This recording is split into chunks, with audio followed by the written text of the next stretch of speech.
तो आम्हाला तोच बोलायचा आहे.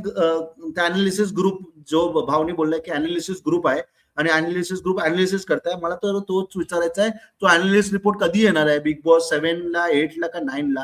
बिकॉज 6 मध्ये तर त्यांचा रिपोर्टच नाही आलाय. अँड फॉर अ फॅक्ट त्यांच्यामध्ये 5 लोक आहेत, ते सगळे अनालिसिस करताय. सचिन दादाचा बघा ना, पूर्ण भावच्या धक्कावर सचिन दादा बद्दल लास्ट वीक काय बोलला ना? काय नाही. हा, सचिन बद्दल काय बोलला? काय नाही. प्राजक्ता बद्दल काय बोलला? काय नाही. करण बद्दल काय बोलला? काय नाही. आयुषचा तर प्रॉब्लेमला पण आम्हाला माहित नाही का आयुषला काय झालाय, पालतोड झालाय, काय पायल झालाय, काय झालाय बोला, आणि झालाय तर काढा त्याला. ठेवून ठेवून एक वीकच्या पेमेंट जास्ती ते कशाला देत आहे? सिम्पल आहे.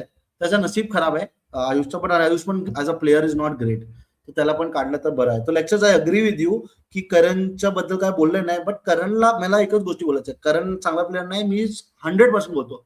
पण प्राजक्ताला तर 20,000 फॉलोअर नाही भेटलाय भाई, 20,000. तिच्याकडे तर सगळ्यांची कमी, आय थिंक, सॉरी आता नाही तिच्याकडे हाय फॉलोअर्स आहे. ती प्राजक्ता शुक्रे होऊन तिच्याकडे 250K फॉलोअर्स आहे.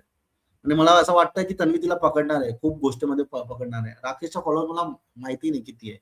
तर तोच गोष्टी मला बोलायचं होतं की भावचा धक्का आज 100% नव्हता, 60-70% होता. खूप गोष्टीमध्ये बोलले, बट विशालला खूप गोष्टीमध्ये पकडू शकत होते, रोशनला खूप गोष्टीमध्ये पकडू शकत होते, एड्याला एड्या, माणसाला माणसा. देखो सिंपल है, इंसान को इंसान बोलते, जानवर को जानवर बोलते, पागल को पागल ही बोलो और शाने को शाना बोलो.